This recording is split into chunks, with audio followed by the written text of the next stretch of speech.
하나님을 찬양하러 모인 이 시간에는 정말 다른 것에 집중하지 않고 우리 하나님만 경배하고 높이며 찬양하며 나아가는 시간이었으면 좋겠습니다. 이 시간 우리가 입술을 열어서 하나님 앞에 찬양을 드릴 때 진정을 다해서 하나님을 사모하며 찬양할 수 있기를 간절히 소망합니다. 이 시간 찬양 드리시겠습니다.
찬양하면서 보내는 시간이니까요. 하나님만 생각하시고 내가 한 주간 좀 힘들었던 것들, 좀 감사했던 것들 고백하시면서 같이 나가셨으면 좋겠어요. 우리가 다음 찬양 부르실 때도 열심히 계속해서 열의를 다해서 찬양하시면 좋겠습니다.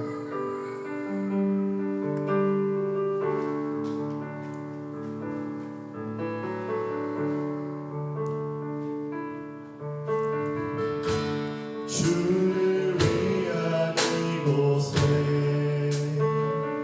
예배하는 자를 주님 그가 찾는 이 없어 그가 찾는 이 없어 주님께서 슬퍼하시네 주님이 찾으신 예배자 나되길 원합니다. 주님이 찾으시는 그 한 사람 그의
주를 위한 이곳에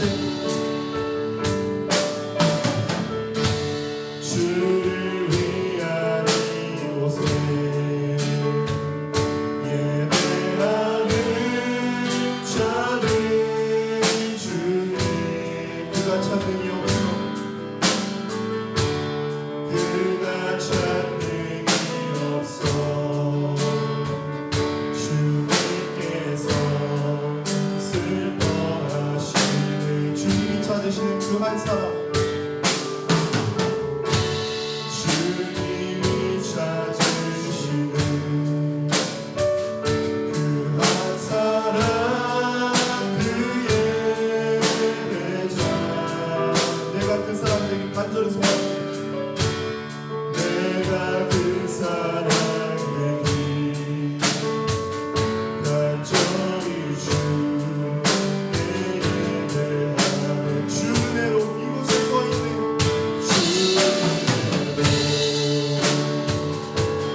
이곳에 서 있는 주인제에 엎드려 절하네 그 어느 것도 난 필요 없네 주님만 경배는 주대로 이곳에 서 있는 주인제에 엎드려 절하네 그 어느 난 필요 없네 주님만 경배해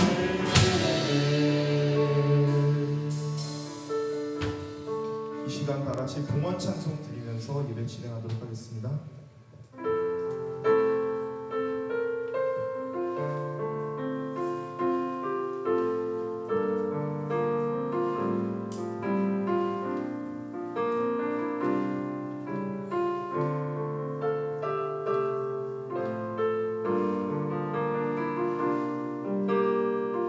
나의 모습 나의 모습 나의 소유 주님 앞에 모두 드립니다 모든 아픔 모든 아픔 모든 기쁨 모든 기쁨 내 모든 눈물 받아주소서 나의 생명을 드리니 주 영광 위하여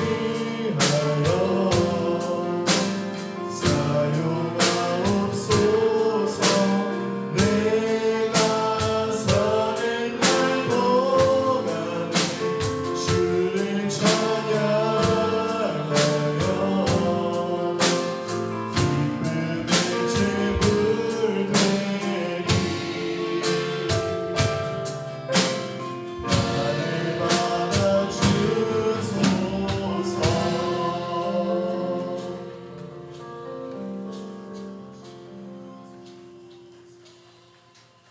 사랑의 하나님, 우리를 불러주셔서 예배의 자리에 하나님을 찬양하게 하시니 감사드립니다.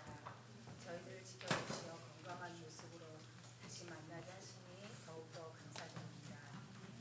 이 시간 우리의 삶을 기로하고 절실한 마음으로 주님 앞에 나왔습니다. 하나님께서 예배드림을 소홀히 하지 않게 이 시간 우리의 영육권을 만져주시옵소서. 하나님 아버지, 저희들 불쌍히 여기시어 코로나 바이러스가 더 이상 확산되지 않도록 주님께서 간섭하여 주시옵소서. 나라 안에 어려움을 거두어 주시옵시고 밝은 빛을 내려 주시옵소서. 무더운 여름 고동부 지체들을 건강히 주시옵시고 모든 것에 안전하게 보살펴 주시옵소서. 특히 고3 친구들 지치지 않게 하루하루 최선을 다해 갈 수 있도록 인도하여 주시옵소서. 고등부 행사와 일정들이 하루빨리 새롭게 회복되게 하여 안전한 예배되게 허락하여 주시옵소서. 이 시간 목사님 말씀을 통해 은혜 받기 원합니다. 집중력 주시어 풍성한 은혜로 덧입혀 주시옵소서. 감사드리며 예수님 이름으로 기도드립니다. 아멘. 네.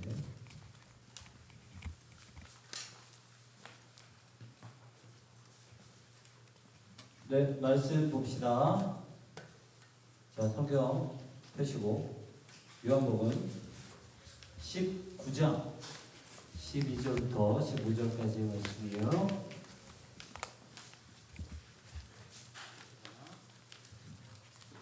자, 현준아 목사님 마이크 조금만 더 올려주라.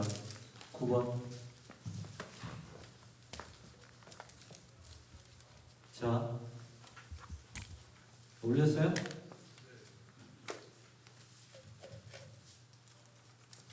자, 목사님하고 한 절씩 읽도록 하겠습니다. 요한복음 19장 12절부터 15절 목사님이 먼저 읽도록 할게요. 이러함으로 빌라도가 예수를 놓으려고 힘썼으나 유대인들이 소리질러 이르되 이 사람을 놓으면 가이사의 출신이 아니니이다. 무릇 자기를 왕이라 하는 자는 가이사를 반역하는 것이니이다.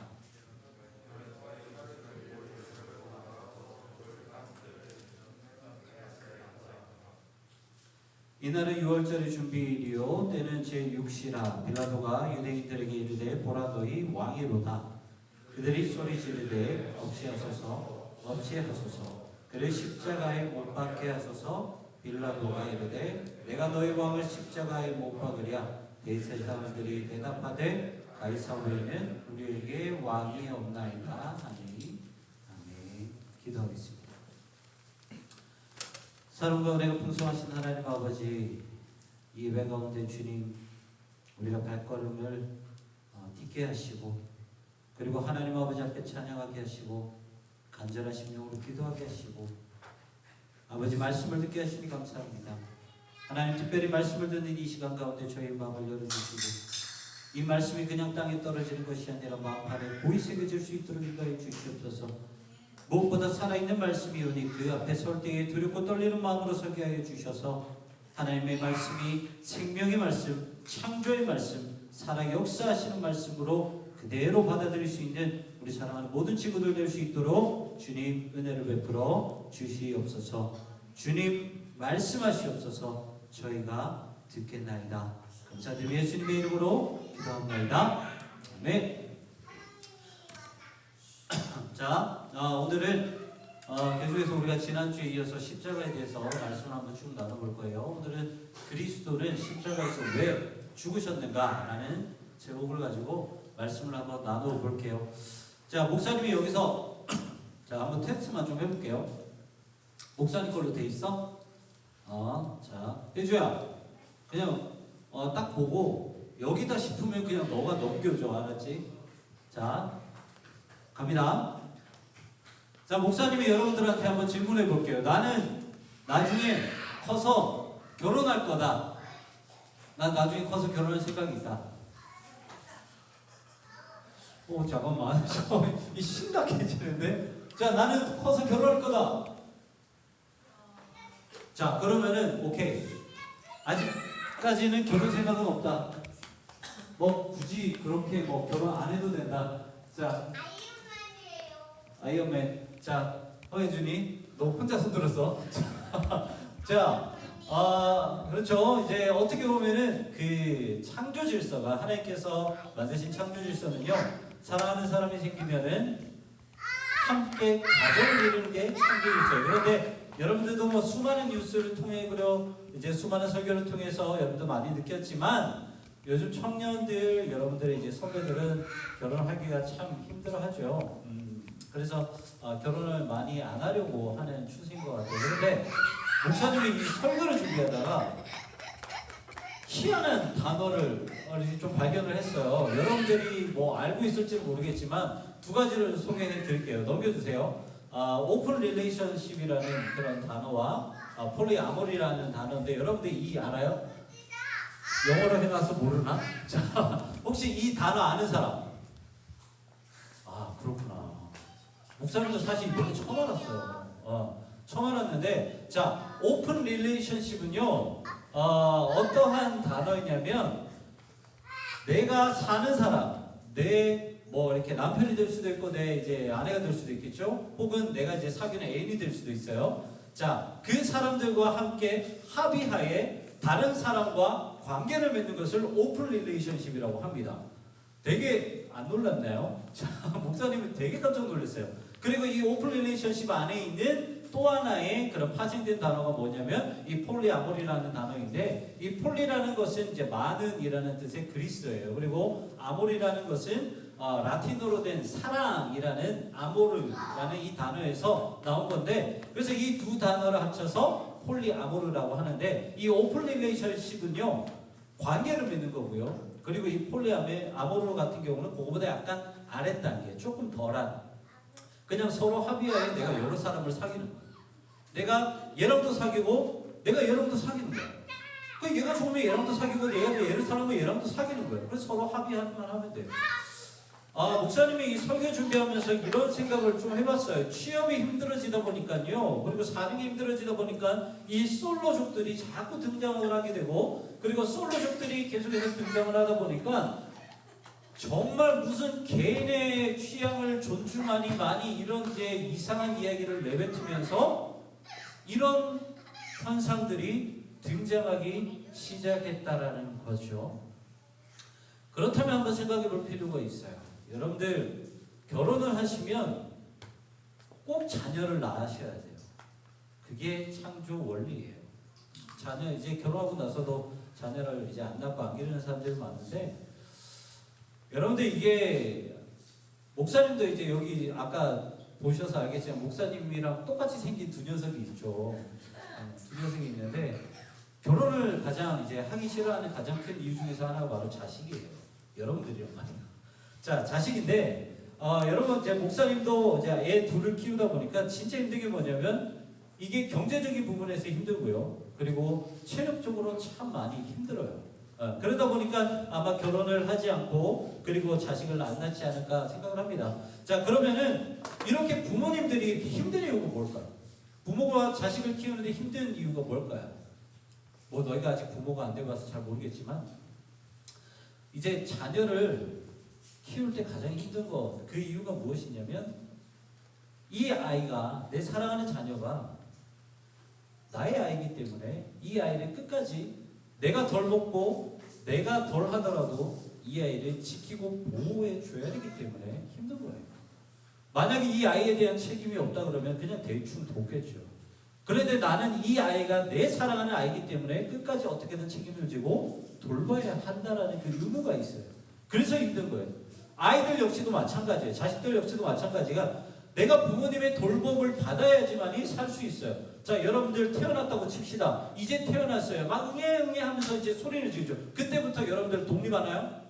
나는 그냥 홀로 스스로 일어나서 그냥 내가 알아서 내 밥길, 내가 밥줄 찾아 먹겠습니다. 그러면서 태어나게 해주셔서 감사합니다. 그리고 여러분들은 분만실을 나와서 걸어가나요? 아니잖아요. 아니라고요. 부모의 돌봄이 반드시 있어야 여러분들이 쉽게 말해 살 수가 있다는 거예요. 부모도 자식을 끝까지 책임져서 살려야 되지만 자식 역시 부모의 돌봄을 반드시 받아야 살아갈 수 있다는 거예요. 그래서 때로는 독립할 때까지 돌봄을 받기도 하고요. 그리고 돌봄 후 이제 독립을 하고 나서도 돌봄을 받는 그런 여러 자녀들이, 자식들이 있어요. 그런데 중요한 것은요, 이 부모님의 돌봄이 짜증으로 변할 때가 있어요. 짜증으로. 여러분들 이거 조금 공감할 거예요. 이 부모님의 돌봄이 조금 짜증으로 변할 때가 있는데, 그때가 언제냐면 내가 어느 정도 커서 내 생각이 뚜렷해지고 내 판단이 옳다라고 생각하는 그때부터 부모의 돌봄은 돌봄으로 느껴지지 않고요. 부모의 돌봄은 무엇으로 느껴지느냐? 간섭으로 느껴지기 시작합니다.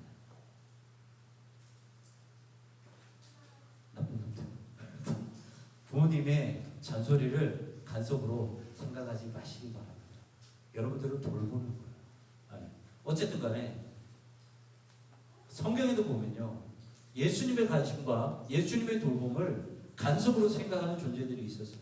물론 여러 군데 있지만 특별히 오늘은 복음서에 있는 세 사람을 한번 살펴보려고 합니다. 자, 누구냐면 첫 번째는, 자, 넘겨주세요. 첫 번째는 가룟 유다, 그리고 두 번째는 대제사장, 그리고 세 번째는 본디오 빌라도. 자, 우리가 특별히 목사님이 저렇게 색칠해 놓은 이유가 뭐냐면 가룟 유다와 대제사장은 그냥 간단하게 살펴볼 거예요. 그리고 본디오 빌라도에 대해서 한번 이제 심도 있게 좀 한번 살펴보려고 합니다. 자, 여러분들 첫 번째는요, 가룟 유다가 생각했던 예수님의 간섭이 무엇이었냐면 뭐라고 적혀 있어요? 뭐라고 적혀 있어요? 미로야, 뭐라고 적혀있니? 목소리는 겁나 크게 들어가서 자, 돈하고 물질이에요. 자, 가룟 유다는요, 되게 머리가 돈에 있어서, 물질에 있어서 정말 빠릿빠릿했던 사람이에요. 그래서 12제자 중에서요, 회계를 담당했던 사람이 이 가룟 유다예요. 그런데 이 가룟 유다와 예수님이 충돌했던 사건이 있는데, 그 사건이 무슨 사건이냐면 마리아 향유 여인이 300데나리온이나 되는 그 어마어마한 향신료, 그 향수를 깨뜨렸던 사건에서 예수님과 가룟 유다는 충돌을 일으킵니다.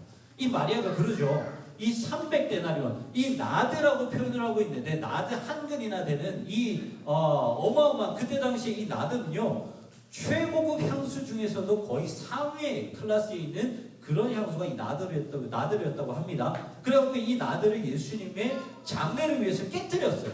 예수님은 그 마리아, 그 향유인에게 뭐라고 말을 하냐면, 얘는 나의 장례를 준비하기 위해서 그렇게 깨뜨려서 나에게 향유를 부은 것이다. 그렇기 때문에 잘했다라고 말씀하셨던 반면에 가룟 유다는 이 사건에 대해서 어떻게 생각을 했냐면, 아닙니다.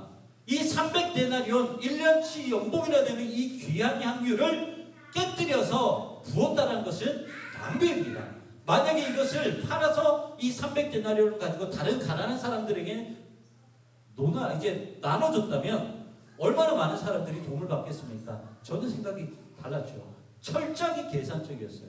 그런데 여기에서 문제점이 발생하는데, 무슨 문제점이냐면, 이 존 스토트 목사님의 어떤 책이냐면 그리스도의 십자가라는 책을 보면, 이 가룟 유다가 이 마리아라는 이 향유 여인이 예수님께 300데나리온이나 되는 향유를 깨뜨렸던 게 너무나 배가 아프고 아까웠던 거예요. 그래서 이 책을 보면 어떤 표현까지 기록이 되어 있냐면, 가룟 유다는 이 300데나리온이 너무 아까워서 이 돈을 메우기 위해 예수님을 은 30냥의 대제사장들에게 팔았다라고 기록을 하고 있어요. 그만큼 철저하게 물질적이었고 계산적이었던 사람이 바로 이 가룟 유다였죠. 그래서 가룟 유다에게 예수님의 간섭은 뭐다?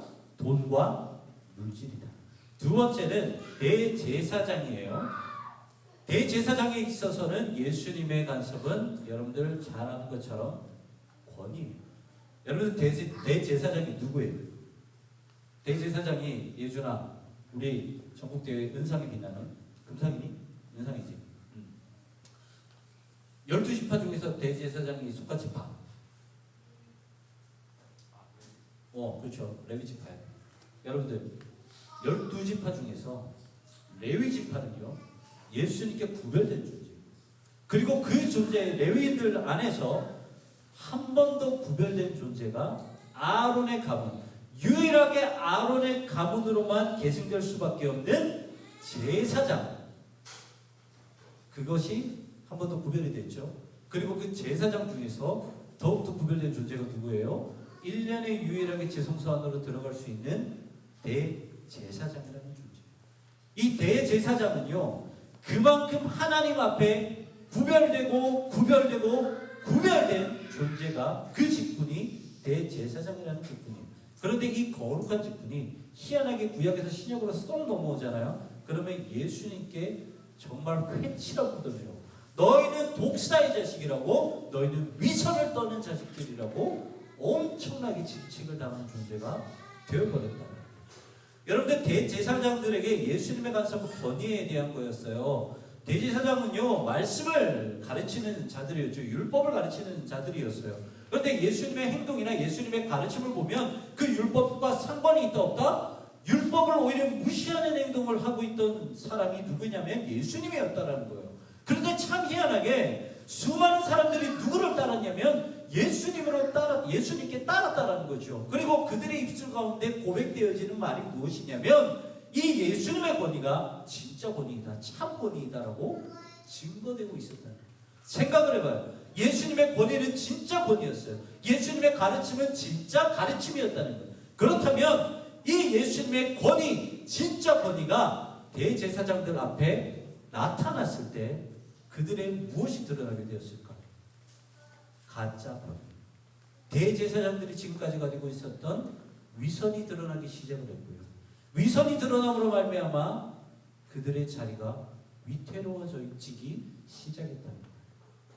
그러다 보니까 성경에 기록된 것처럼 이 대제사장들은 어떤 행동을 해요? 유다 백성들, 무리를 충동시켜서 예수님을 십자가에 못 박아야 된다고 충동시키기 시작을 하죠.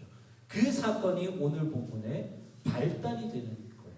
자, 마지막으로 우리가 집중해야 봐야 될 사람이 누구냐면 바로 빌라도예요. 빌라도에게 있어서 예수님의 간섭은 뭐라고 적혀 있어요? 뭐라고 적혀 있어요? 오빠들 뭐라고 적혀 있어요? 선택이에요. 내가 주님을 선택할 것인가? 내가 나를 선택할 것인가? 정말 우리 신앙생활 가운데서 중요한 문제예요. 여러분들, 빌라도는 처음부터 예수님을 십자가에 달려 죽게 해야 됩니다라고 말했던 사람일까요? 십자가형을 바로 선포했던 사람일까요? 빌라도가? 여러분들, 빌라도가 얘 바로 십자가에 넘겨줘야 된다라고 바로 선고를 한 사람일까요? 아니에요. 여러분, 성경이 그렇게 기록이 안 돼 있어요. 성경에는요, 빌라도가요 3번씩이나 예수님은 무죄라고 말했던 그런 사람이 빌라도예요. 그런데 결국은 어떻게 돼요? 빌라도는 예수님을 선택한 게 아니죠. 무죄로 자기가 분명히 느꼈음에도 불구하고, 판단했음에도 불구하고 그는 예수님을 선택한 것이 아니라 대제사장들과 유다 백성들을 선택했기 때문에, 그리고 그 선택이 맞다라고 생각한 자신의 선택을 믿었기 때문에 결국 예수님의 십자가형에 넘겨줬다는 거예요. 그리고 참 안타깝게 3번이나 예수님께 죄를 없다고 먼저 고백을 했지만 지금까지도, 수천 년이 지난 지금까지도 우리가 고백하는 신앙 고백, 그 사도신경 안에 예수님을 십자가에 못 박게 한 존재가 누구라고 기록이 되어 있어요? 본디오 빌라도라고 우리가 계속해서 고백을 하고 있습니다.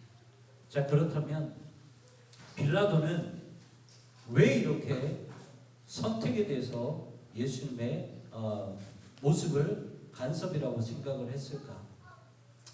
빌라도는요 2가지 생각 안에 머물러 있었어요. 하나는 예수님은 무죄이다.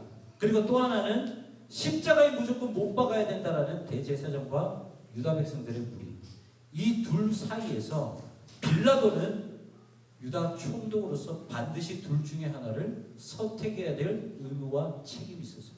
그런데 빌라도가 가장 먼저 잘못한 것은 무엇이냐면, 나는 손에 피를 묻히지 않고 옳은 선택을 할 것이다 라는 그런 약삭빠른 그런 생각을 이미 마음속에 품고 있었다는 거예요. 그래서 도피하려고 했어요. 그 선택을 회피하려고 했어요. 그것에 대해서 4가지를 저와 여러분들이 짧게 한번 살펴볼게요. 첫 번째는 무엇이냐면, 이 본디오 빌라도는요 자신이 판단하지 않고 책임의 피를 했는데, 누구한테 책임을 던졌냐면 헤롯에게 책임을 던졌어요. 예수님은요 갈릴리 사람이에요. 예수님은 갈릴리 사람인데, 이 갈릴리를 통치했던 분봉왕, 그때 당시에 로마의 그런 권력을 대신 받은 분봉왕이 누구였냐면 바로 헤롯이었어요. 그 헤롯에게 보내버립니다. 야, 이 사람 갈릴리 사람이니까 이 예수라는 사람 너가 그냥 데려가. 그리고 너가 그냥 재판해. 나는 그냥 재판 안 할 거야. 그냥 그렇게 책임을 피하면서 헤롯에게 보내버려요. 그런데 헤롯은 어떻게 해요? 다시 예수님을 빌라도에게 보내버리죠. 계획이 물거품이 돼버려요. 2번째 빌라도가 회피한 짓이 무엇이냐면, 예수님을 고문하고 채찍질하고 그냥 놓아주려고 했었어요. 이게 유다 백성들이요 계속해서 십자가를 못 박으라 그러잖아요. 어떻게든 얘 싫어. 어떻게든 예수를 죽이고 싶어. 근데 빌라도의 생각에 이거 헤롯한테 보내니까 이것도 안 돼. 그런데 얘네들 마음은 어떻게든 들어줘야 돼. 속을 시원하게 긁어줘야 될 거 아니야.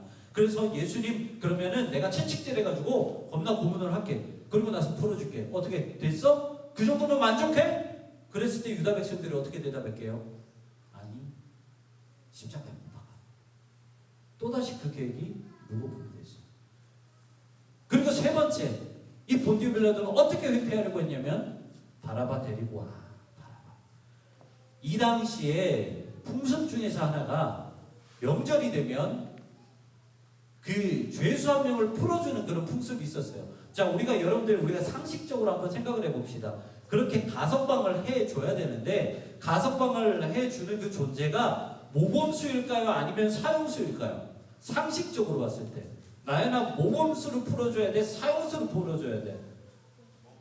모범수를 풀어줘야 되는 게 정상이에요. 근데 이 빌라도가 머리를 썼는 게 무슨 머리를 썼냐면 1급 사형수를 풀어주겠다라고 말을 하면 이 유다 백성들이 당연히 누구를 선택할 거라 생각을 했을까요? 예수님을 선택하겠지. 이런 머리를 잔머리를 굴린 거예요. 그래서 1급 사형수인 누구를 데리고 와요? 바라바를 데리고. 야, 누구 선택할래? 야, 얘는 1급 사형수야. 여기는 죄 없어. 그냥 도덕적으로 그냥 종교적으로 죄 있는 예수라는 사람이야. 너희 둘 중에 누구를 선택할래? 근데 유다 백성들과 대제사장은 누구를 선택해요? 바라바를 선택을 해버립니다. 자신들에게 있는 그대로 피해가 돌아올 줄 알면서도 불구하고 바라바를 선택해버립니다. 세 번째 계획마저도 무고품입니다. 그리고 마지막으로 이 빌라도가 했던 책임회피는 무엇이냐면 무리 앞에서 손을 씻어버립니다. 이 제사장들하고요 유대 무리들이 암만 해도 안 되는 거예요.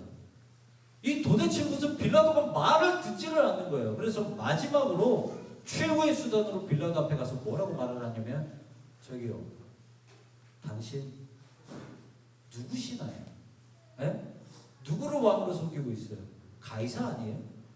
로마 황제 가이사를 너희가 빌라도 당신이 왕으로 섬기고 있지 않아요? 거기에 빌라도는 아차 싶었던.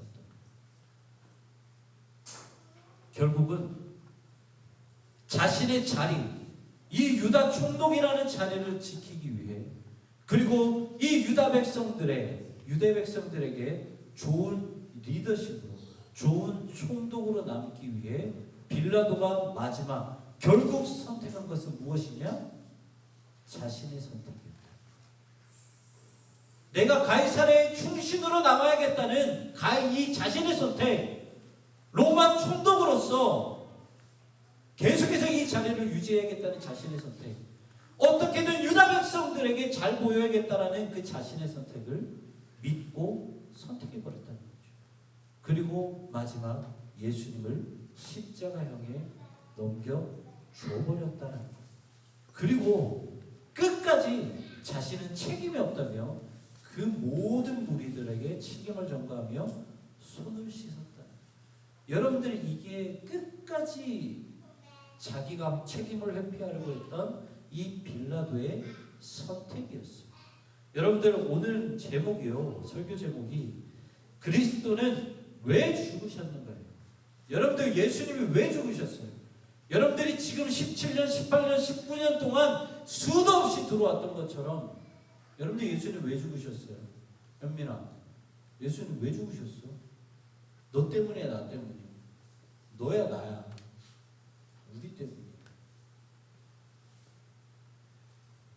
오늘 설교에 맞게끔 다시 한번 해석해 드릴게요. 예수님께서 왜 죽으셨냐면 부모로서 자녀를 돌봐야 되는 것처럼 우리가 예수님의 돌봄을 받아야지 살 수 있기 때문에 예수님이 우리를 돌보기 위해서 죽으셨다는 거예요. 우리가 그분의 돌봄을 받아야겠어요. 그런데 왜 우리는 다시 이 시점에서 예수님께서 죽으신 그 이유를 다시 생각해야 될까?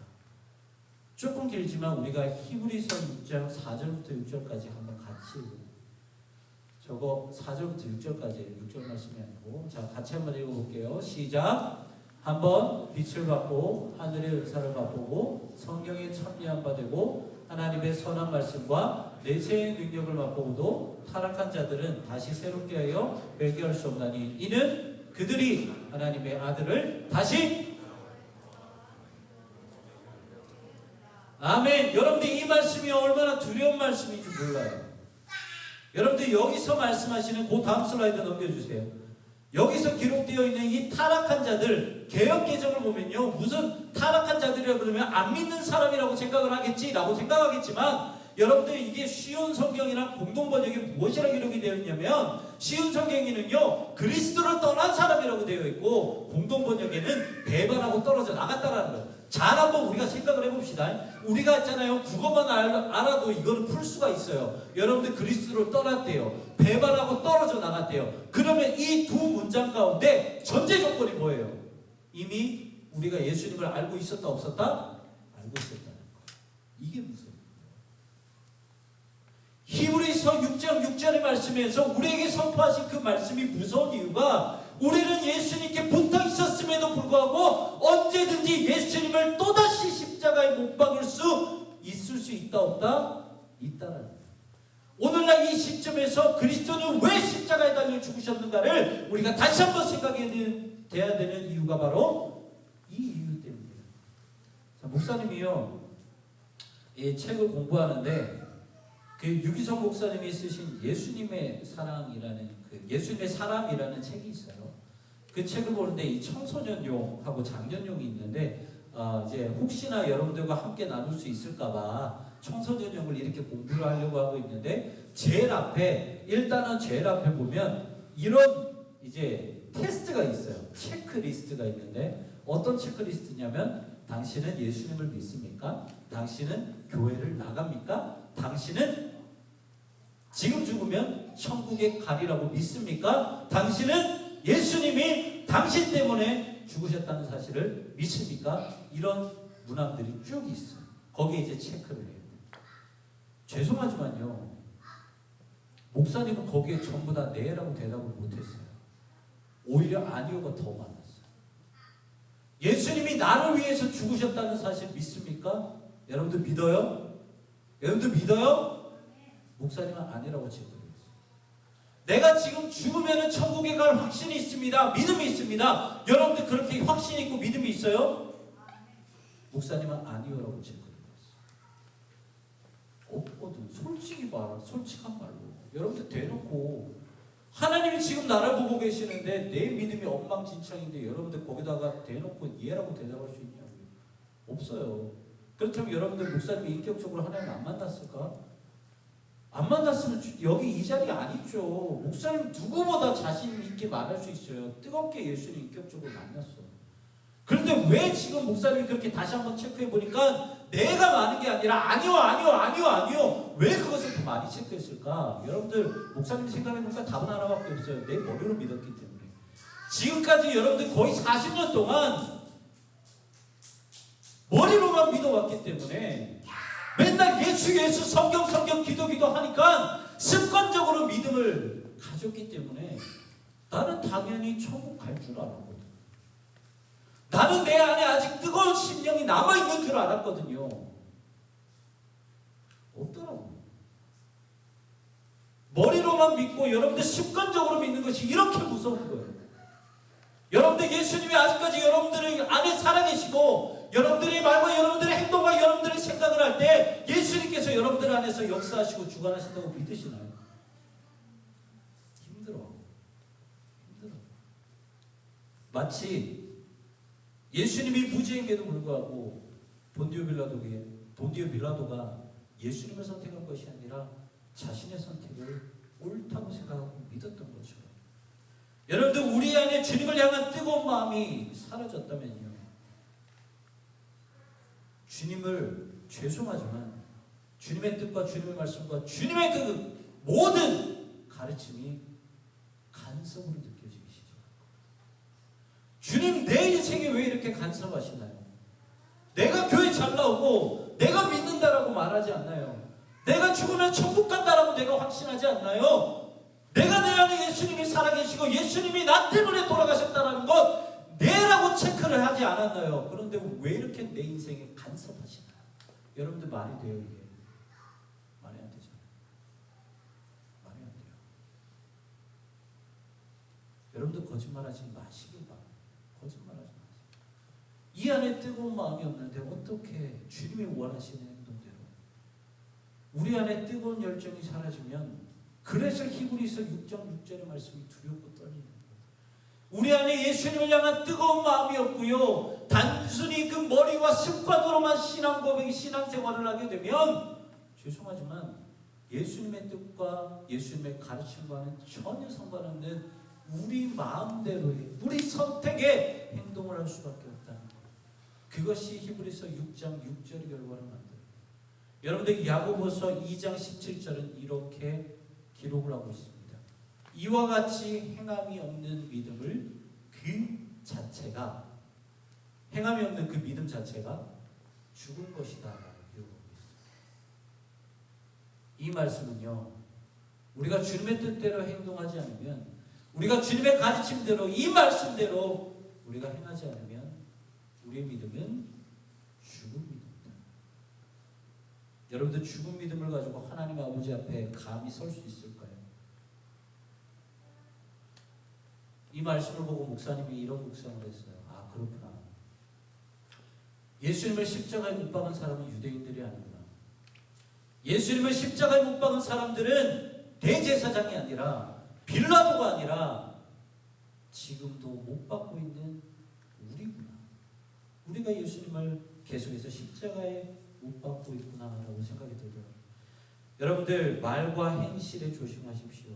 하나를 하더라도 진짜 이것이 주님께 영광을 올려드리는 말인지 그런 행동인지 그리고 생명을 살리는 말과 행동인지 여러분들 생각하시고 주님께 기도하시면서 하시라는 거예요. 목사님이요 이 이야기만 하고 우리 기도할게요. 죄송한 표현입니다. 죄송한 말이에요. 목사님이 이제 계속해서 성경을 묵상을 하잖아요. 이번 주에 성경을 읽는데 정말 죄송합니다. 정말 짜증나는 말씀이 한 구절이 있었어요. 너무 속상하고요. 너무 짜증나. 넘겨주세요. 이 말씀이에요. 사원들아 범사의 두려움으로 주인들에게 순종하되 선하고 관용하는 자들에게만 아니라 뭐라고요? 또한 까다로운 자들. 여러분들 이 말씀이 진정한 내가 받아들여야 되는 아멘하고 순종해야 되는 예수님의 말씀으로 여러분들 느껴지시나요? 아니면 여러분들의 인생 가운데 그 고요하고 잔잔한 호수 가운데 돌을 하나 던져서 완전히 다 뭉개뜨려버리는 예수님의 간섭으로 생각하시나요? 여러분들 이 말씀이요. 너희는 좋은 사람한테만 잘하고 너희는 좋아하고 너희가 선하다고 생각하는 사람한테 순종하는 것 그것만 하는 게 아니라 너희를 미워하고 너희를 싫어하고 너희에게 채찍질하는 그 사람들에게도 순종하라. 여러분들 이 말씀이 감사합니다 이렇게 순종함으로 느껴지나요? 아니면 짜증으로 여러분들 간섭하는 것으로 느껴지나요? 이게 우리의 모습입니다. 목사님이 이 말씀 보고요 너무 짜증나서 한숨밖에 나오질 않더라고요. 일주일 내내 이거 가지고 그냥 씨름했어요. 왜 이렇게 살아요? 그런데 여러분들 기억하십시오.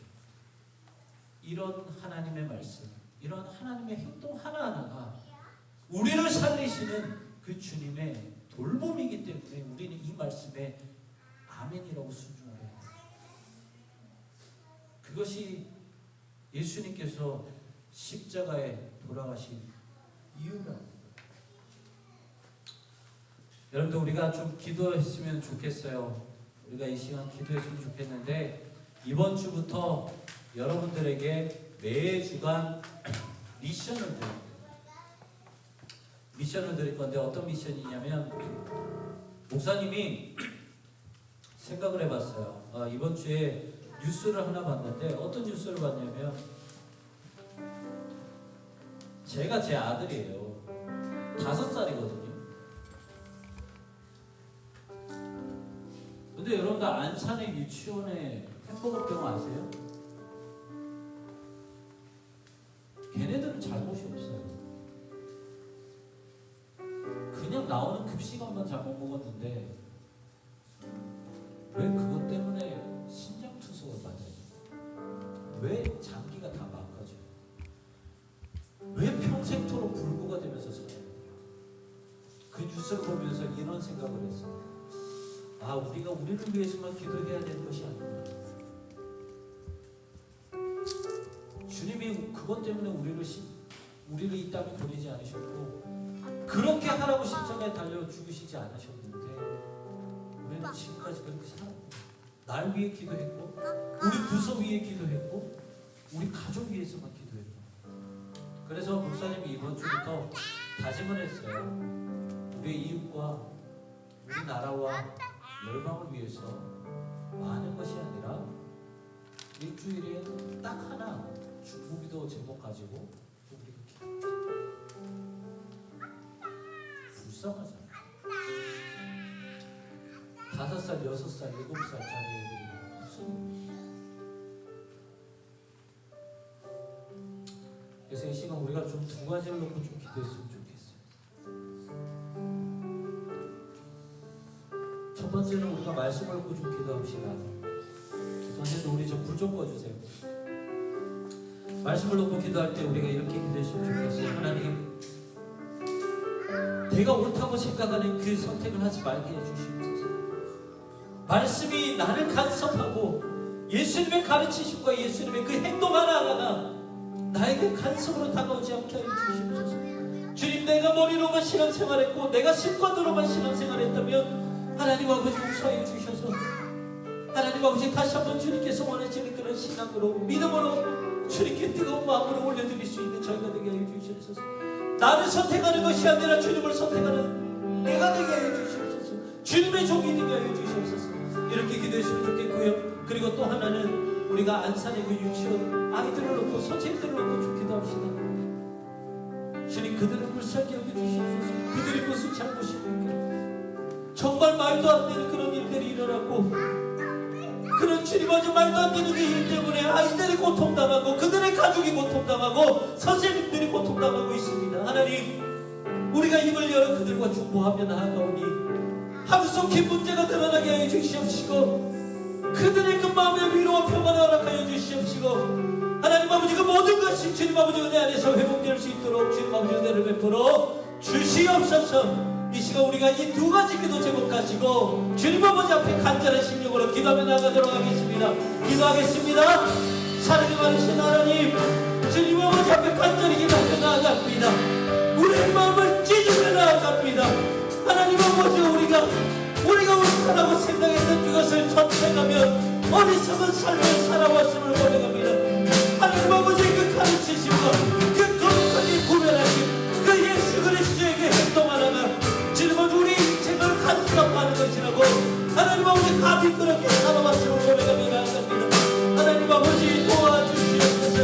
우리가 머리로만 우리가 습관으로만 주님 아버지 앞에 신앙생활하며 아버지 예수님이 나를 위해 죽으셨다는 그런 위선 하나님 아버지 우리가 죽으면 천국 갈 수 있다는 거기 고백을 하며 나갔음을 고백합니다. 주님 아버지 이 어리석은 마음을 용서하여 주시옵소서. 하나님 아버지 아버지 앞에 무릎을 꿇고 나가는 불쌍한 종들에게 이 영혼들에게 하나님 아버지 다시 한번 은혜를 베풀어 주시사 하나님 아버지 우리가 다시 한번 주님 아버지 앞에 거듭나고 우리 안에 주님 아버지 머리로 사는 신앙생활이 아니라 습관으로 하는 신앙생활이 아니라 하나님 아버지 뜨거운 그 열정을 가진 주님을 찬양하고 고백하는 우리 모두가 되게 하여 주시옵소서. 하나님 아버지 무엇보다 안산도 그 유치원의 아이들을 위해 선생님들을 위해 기도하며 나갑니다. 하나님 아버지여, 그들이 무슨 죄입니까? 주님 아버지 매일같이 유치원에 대원해서 그냥 주님 아버지 급식밖에 받아먹는 것밖에 하지만 그들의 결과는 너무나도 민감합니다. 아버지여, 계속해서 구속을 받아야 되고 그들의 장기가 무너졌고 하나님 아버지 평생 불구로 살아가니까 안타까운 그 찢어지는 가족들의 그 마음 가운데 하나님 아버지 찾아주셔서 주님 아버지 정말 물질하나 마음으로 내가 어려움이 없도록 하여 주시옵시고 하나님 아버지 그들에게 신령 가운데 평안을 주시고 상급을 허락하여 주셔서 아버지 정말 그 모든 문제가 속히 드러나고 아버지 은혜 가운데서 주님의 그 모든 문제가 회복되어 주시도록 주님 아버지 내어 주시옵소서. 다시 한번 주님을 우리나라 가운데 그런 주님 아버지 마음 아픈 일들이 일어나게 하여 주시옵시고 무엇보다 주님 아버지 믿는 우리 사랑하는 모든 친구들의 그 입술을 여셨던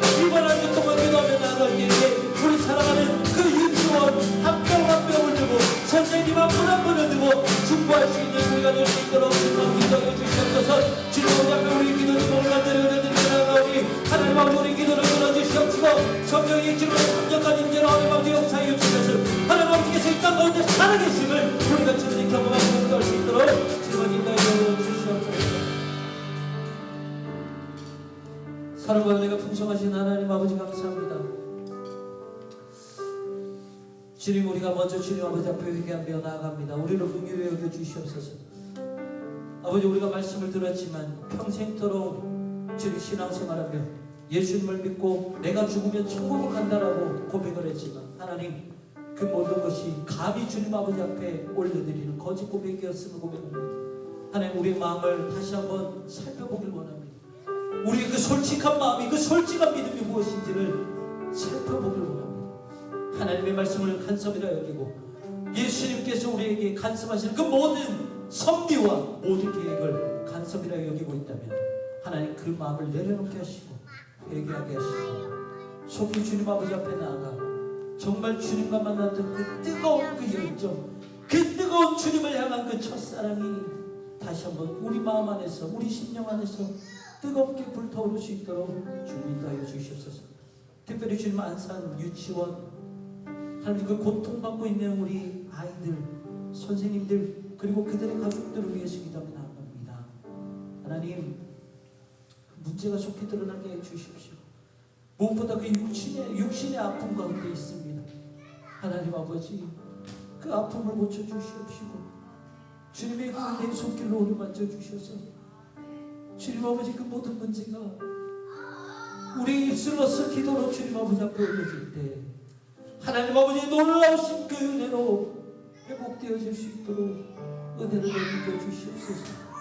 찢어지는 마음으로 중보하게 해 주시옵시고 특별히 이번 한 주 동안 우리 고등부가 그 사랑하는 아이들과 선생님들을 위해서 한 사람 한 사람 위해서 기도하며 나아갈 터인데 하나님 아버지께서 특별히 우리가 어디 있든지 간에 생각나게 해 주시옵시고 짧더라도 그 유치원을 놓고 기도하는 저희들이 될 수 있도록 주님 인도하여 주시옵소서. 지금은 우리 주 예수 그리스도의 은혜와 하나님의 변함없으신 사랑과 성령의 내주교통 위로하심과 역사 충만하심이 내 인생에 들어오신 예수님을 간섭이 아니라 감사로 여기며 온전히 그분의 뜻에 순종하여 내가 가지고 있는 믿음이 진짜 믿음이 되기를 소망하는 예수님이 원하는 그런 믿음이 되기를 소망하는 사랑하는 모든 고등부 친구들과 선생님들 위해 이제로부터 영원까지 함께 하시기를 축원하옵나이다. 아멘.